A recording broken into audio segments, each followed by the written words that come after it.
E aí pessoal, bem-vindos ao Rafa Master 88, eu sou o Rafael Viana e hoje temos mais uma história do Crime Lines. Uma mãe e seus dois filhos, uma terrível tragédia que aconteceu no Texas. Se você não é inscrito, se inscreva no canal, deixe seu like, vamos ajudar a bater os 50 inscritos, já estamos com 42 se não me engano, e se Deus quiser vamos chegar nos 50 inscritos até o final do ano. Bora pro vídeo!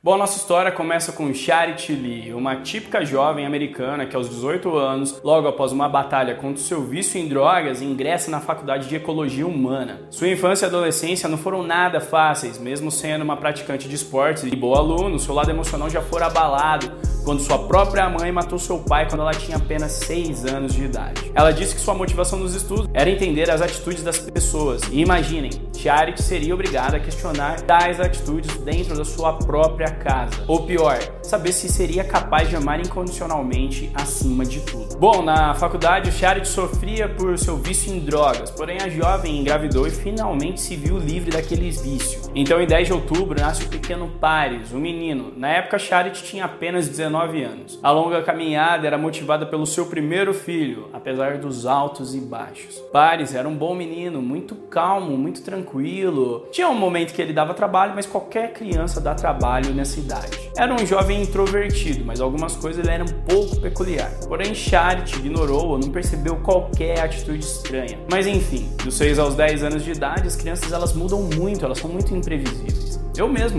entre os 6 e 10 anos de idade, mudei demais. O tempo passa, 9 anos mais tarde, Charity engravida. Só que dessa vez é uma garotinha, o qual ela colocou o nome de Hella. Hella crescia, era uma pimenta, muito levada, muito teimosinha, linda. Bom, a vida segue, altos e baixos, normal para qualquer pessoa, para qualquer família. E um belo dia, Charity teve que separar Paris e Hella. Bom, agora tá passando uma moto aqui, vamos esperar. Bom, um belo dia, Charity teve que separar Paris e Hella depois de uma briga entre irmãos. Só que Paris, ele pegou uma faca e saiu correndo. Quando Charity encontrou ele, ele estava agitado, gritando, soluçando e fazendo várias ameaças. E a Charity relata, a reação dele foi completamente desproporcional. Ele disse que ia se ferir com a faca se eu me aproximasse. Bom, mesmo após semanas no hospital, Paris, ele não apresentou nenhuma condição anormal, tanto psicológica quanto física. Então Charity passou vários momentos ali com as crianças, teve recaída no seu vício em drogas. Nessa época, quem ajudou ela a cuidar de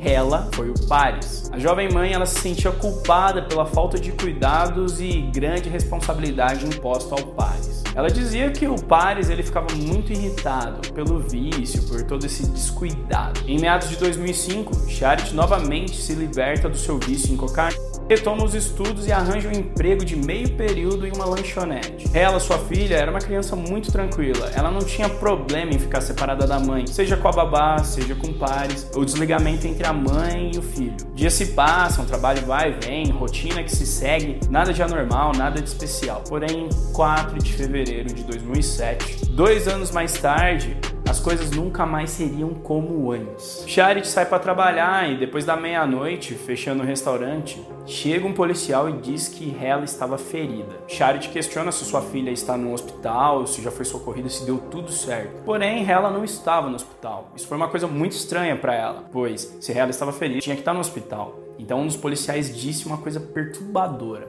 sua filha está morta. Charity ficou totalmente abalada e caiu desmaiada ali no local. E ao acordar, não lembrando muito bem do que aconteceu pelo baque da notícia, ela perguntou se seus filhos estavam bem. Porém, o policial disse que ele está bem e ele está conosco. Ele? Como assim ele está conosco? E a notícia derradeira cai mais uma vez sobre o peito de Charity. Paris matou sua própria irmã. O pior de tudo é que Paris era um menino ótimo, ele era um irmão de ouro, sempre junto com ela, sempre cuidando e protegendo da sua irmã. O que será que levou ele a fazer isso? O que será que levou Paris a fazer essa barbárie? Então, neste dia, antes da volta de Charity para casa, Paris convenceu a babá a ir embora mais cedo. Ela entrou no quarto de Hella, bateu nela, sufocou e apunhalou com uma faca de cozinha. A apunhalou 17 vezes a garotinha. Logo após o crime, Paris ligou para um amigo. Eles ficaram conversando durante 6 minutos, só depois ele foi ligar para o 911. O 911 é como se fosse o nosso 190. A emergência ali passou instruções de primeiros socorros, o qual ele ia tentar reanimar a irmã. Só que ele nunca fez, nunca seguiu essas instruções. Inclusive, na investigação, concluiu que Paris nunca tentou ressuscitar ela. Em nenhum momento ele aplicou a ressurreição. Imagine o choque, o coração destroçado de 1 bilhão de pedaços. Sua mãe vendo sua pequena filha morta. E o que é pior, assassinada pelo próprio irmão, pelo seu próprio filho. No final daquela noite, Charity se sentiu totalmente perdida, destruída. Ela não sabia o que faria da vida naquele ponto. E ela disse numa entrevista: eu não achava que eu ia conseguir me reerguer, sabe? Eu só quero morrer, mas eu não podia. Eu tinha meu filho, Paris. Simplesmente abracei ele com toda a minha força. Eu chorava e eu apertava. Eu precisava sentir que ele estava ali. Só que uma coisa estava muito errada. Eu comecei a perceber que ele não me abraçava de volta. Ele não demonstrava nenhum sentimento. Charity relatou que, apesar de estar com Paris em seus braços naquela noite, naquele momento, ela disse que era como se não tivesse ninguém ali. Ela estava abraçando um pedaço de pano, um boneco, sei lá. Então ela olhou em seus olhos e não viu remorso, não viu arrependimento, não viu medo, não viu tristeza. Ela disse que não viu nada, não tinha nada ali. Então a Charity relata em algumas entrevistas, nas pesquisas que eu fiz: nós nos sentamos ali, ele olhou nos meus olhos e disse: o que você vai fazer agora? E eu perguntei: como assim? O que eu vou fazer agora? Você sempre disse que se alguém machucasse seus filhos, você seria capaz de matar essa pessoa. Então, mãe, o que você vai fazer agora? Então Charity entendeu que aquela pergunta era desafiadora, não era uma pergunta de medo, dúvida, era uma coisa desafiando sua mãe. Ela disse que foi a coisa mais macabra que ela já tinha visto. Então ela relatou: eu sabia que ele estava com raiva, mas aquilo não era só raiva, aquilo era sinistro. Charity queria acreditar que Paris estava doente, estava com problema psicológico. Pra mim, na minha opinião, ele estava. Mas ela queria que fosse qualquer outra coisa. Qualquer outra coisa o quê? Também eu não entendi muito nessas pesquisas que eu fiz. Eu olhei pra ele e disse, Charity disse assim: eu te prometo agora o que eu prometi no dia que você nasceu. Realmente eu não sei como ser sua mãe, mas eu vou ser a melhor mãe que eu puder. Eu vou te amar, não importa o que aconteça. Bom, era o filho dela, era um pedaço dela no mundo. Vai saber o que se passava na cabeça dele naquele momento. Ela disse que queria que ele soubesse que o amor era incondicional. Só que Paris reagiu de uma forma macabra. Naquela época ele era menor de idade e ele não foi sujeito à pena de morte. No estado do Texas, a pena de morte é aplicada nesses casos. E passado alguns meses na cadeia, Paris se tornou violento e após investigações descobriu um vasto histórico de buscas na internet envolvendo detalhes o qual ele praticou o assassinato de sua irmã. Envolvendo técnicas de tortura, de estrangulamento, essas coisas. Então, Paris, em 2007, foi condenada a 40 anos de prisão pelo assassinato de sua irmã. Charity entendeu que realmente Paris quis fazer aquilo. Não se tratava de um choque psicológico, influências externas, daquele tipo que você pega um videogame, você fica meio doido por um tempo e sai matando gente, sabe? Ele realmente quis fazer aquilo. Ele premeditou, articulou e fez o que fez. Charity lembra, numa das visitas à cadeia, a implorar pro filho, ajudar ela a entender o que aconteceu. Só que ela disse que ele era completamente macabro, ele era como se fosse um animal. Na verdade, um monstro, né? Porque nem animal faria isso. E ele simplesmente diz isso. Ele olhou dentro dos olhos de Charity e disse: sabe, mãe, todo mundo sabe, você foi muito estúpida.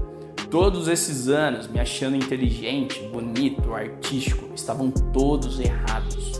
Então a Charity, ela ficou com medo, ela não sabia se deveria ir vê-lo outras vezes ou se ela nunca mais iria voltar na cadeia. Porque é mãe, né, gente? É um pedaço dela no mundo. Então quem somos nós para julgar as atitudes dela, né? E nesse tempo ela descobriu que Paris também tinha planejado matá-la. Paris disse que se ele matasse, ela sofreria por 15 a 20 minutos, mas depois de tudo estaria morta, estaria tudo acabado e Charity e ela estariam juntas no céu. E ele ia estar sozinho de novo, né? Então já foi um plano ardiloso para deixar ela sofrendo pro resto da vida. E ela sabe de tudo isso porque foi ele mesmo que disse para ela quando ele completou 15 anos. Completou 15 anos preso. Charity foi muito julgada pela sociedade, sendo acreditada como mãe ausente, que isso tudo é parte da criação e ela era inteiramente culpada. Ela sofreu repreensões, insultos e ameaças, inclusive ameaças de próprios familiares. Paris poderia ter tido uma outra escolha. Se ele sofresse de um transtorno, alguma esquizofrenia, alguma doença zoada que deixasse ele em condições de fazer qualquer mal para qualquer pessoa,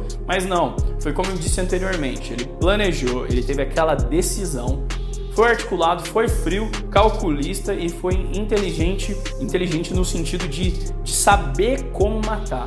E matou sua própria irmã. Ele matou de caso pensado. E ele fez isso porque isso ia atingir Charity. A morte de Hela ia atingir Charity. E ele foi diagnosticado como sociopata. E aí ele disse uma vez numa das visitas na cadeia, ele falou isso para a mãe dele: sei que algum lugar dentro de mim deve existir uma gaveta que eu possa abrir e ver toda a culpa, remorso e angústia sobre o que eu fiz com Hela. Mas quando eu abro essa gaveta não tem nada. Ela tá vazia, não existe nada, eu esqueci, simplesmente eu não lembro, nem sei por que eu fiz isso. Charity foi obrigada a tocar a vida dela, né, com toda essa tragédia. Só que ela criou uma fundação chamada Hela Foundation, que tem como objetivo ajudar vítimas de crimes violentos por doenças mentais, entre outros crimes brutais. O pai de Paris sempre pagou pensão, ele sempre foi uma pessoa incrível segundo Charity. Porém, depois de um tempo, ela descobriu que ele tinha uma esquizofrenia do tipo paranoica, caracterizada, por exemplo, pela presença de ideias de frequente perseguição, em geral acompanhada de alucinações. Não sei se isso tem alguma relação, mas enfim. 6 anos após o assassinato de Hela, em 2013, Charity teve outro filho. Na verdade, eu pesquisei, alguns lugares falam que é menino, outros lugares falam que é menina. Se chama Phoenix, e ela não está mais com o pai de Phoenix, ela é separada novamente, mãe solteira, e tem essa filhinha aí, a Phoenix, vamos falar que é uma menina. E Paris, ele vai poder sair da prisão do Texas em 2047, quando ele completar 50 anos de idade. Charity ainda continuou visitando e conversando com ele, esperando uma melhora do filho, uma luz divina. Só que em 13 anos cumprindo pena, ela disse que nada mudou. Bom, a gente deseja que Paris, por algum milagre do mundo, se torne outra pessoa. Eu sei que em 2017 teve a primeira revisão da pena dele para ele poder fazer o pedido de liberdade condicional. Bom, galera, essa é uma história muito triste, muito forte ali. Imagina só o seu próprio filho de 13 anos matar sua filha, a irmã dele. Deve ser terrível para qualquer um, né? Mas é mais uma história do Crime Lines. Então é isso, galera. Se inscreva, curta, compartilhe e até o próximo Crime Lines. Tchau!